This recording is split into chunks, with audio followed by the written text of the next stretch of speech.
When I say Japanese castle, what's the first thing that pops into your head? I bet it's a huge, towering white keep, with all those beautiful, ornate tile roofs. Well, today, we're going to take that image and just set it aside. We're heading to a forested mountain, a place that looks nothing like that, but is actually one of the most important, most revolutionary castle sites in all of Japanese history. Okay, let's just dive right into this. On the left, you've got that classic castle we all picture. And on the right, well, that's Aomoriyama today. I know, right? At first glance, it doesn't look like much. Just some earthen ridges, scattered stones, lots of trees. So what's the big deal? Why is this quiet, unassuming ruin considered a massive historical turning point? That's the exact mystery we're going to unpack. To really get why this place matters, let's start with this number. In Japan, there are something like 30,000 known castle sites. Out of all of those, only about 300 are important enough to be designated as National Historic Sites. Now, if we get even more specific and look just at the chaotic Sengoku, or Warring States period, that number plummets to just 170. And Aomoriyama? It's in that tiny, super elite group. This isn't just any old ruin. It's a site of incredible national importance. So what makes it so special? Well, it all comes down to two absolutely radical ideas that were pioneered here in the mid-16th century by its builder, a seriously powerful warlord named Miyoshi Nagayoshi. And the first one was a complete game-changer in military tech. The secret sauce here is a technology called Ishigaki. See, before Aomoriyama, castles were almost entirely built out of packed earth. Sure, warlords might pile up some stones, that's called Ishizumi, but it was really just a simple retaining wall. What Miyoshi Nagayoshi did was totally different. He built true engineered stone walls, packed with gravel and rubble behind them for drainage and stability. This was a gigantic leap forward. And you can really see his ambition in the scale of this project. Nagayoshi didn't just use these high-tech walls in a couple of key spots. No, he used them across the entire castle. They were built with these incredibly steep, almost vertical slopes, using local granite that made them look absolutely terrifying to any attacker. And here's the kicker. The most impressive walls were built right along the main path up the mountain. This wasn't just for defense, it was a power move, designed to completely intimidate and awe anyone who came to visit. But as revolutionary as those stone walls were, Nagayoshi's second innovation was even more radical. It completely flipped the script on what a castle was even for. It basically created a whole new kind of castle. So before Miyoshi Nagayoshi, the system was pretty straightforward. A warlord had his fortress up on a mountain for wartime, and then he lived his daily life down in a comfortable mansion at the foot of the mountain.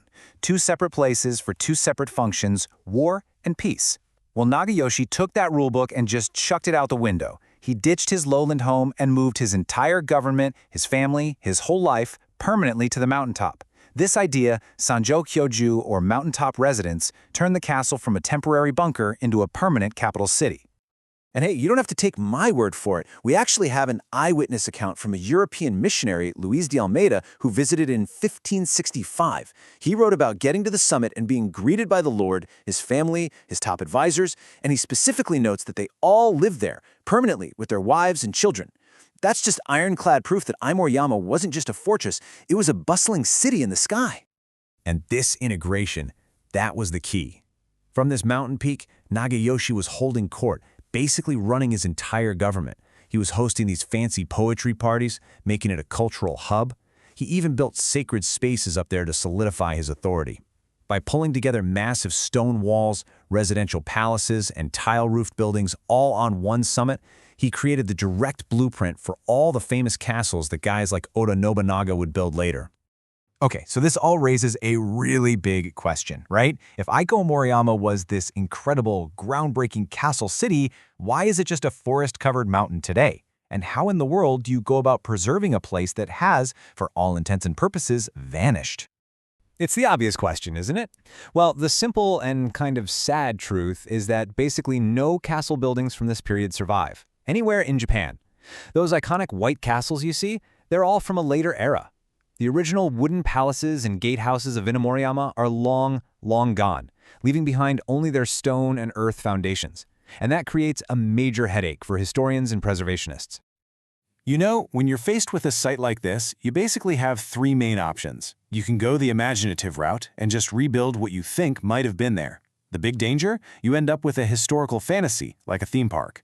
Or you could try an excavation-based approach, rebuilding based on the archaeological footprints. Better, but you're still guessing about what the buildings look like from the ground up. Then there's the third way, authentic preservation. That means you only conserve the onomono, the real original stuff, and nothing else. It's the most accurate, but yeah, it can feel a little empty to tourists who are expecting to see a big building. For a site as important as Imoriyama, there's really no debate. The official policy is absolute. Preserve the honmono, the real thing. No fantasy castles, no best guess reconstructions.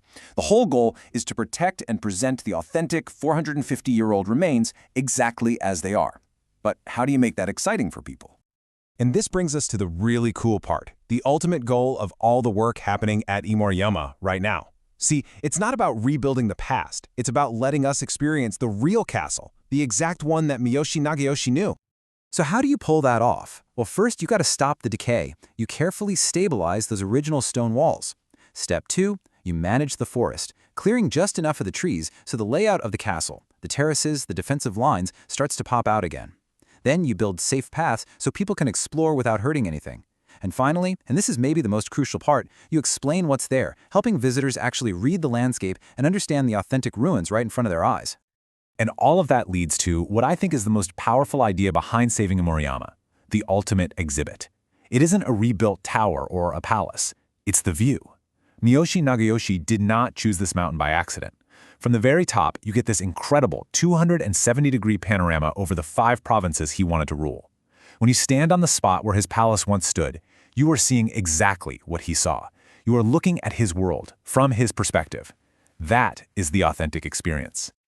So I'll just leave you with this question to think about. What really connects us to history? Is it walking through a modern replica? A building that's really just a product of our own time?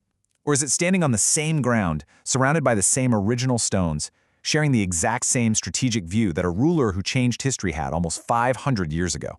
At Imoriyama, the choice is pretty clear. The real thing, it wins every single time.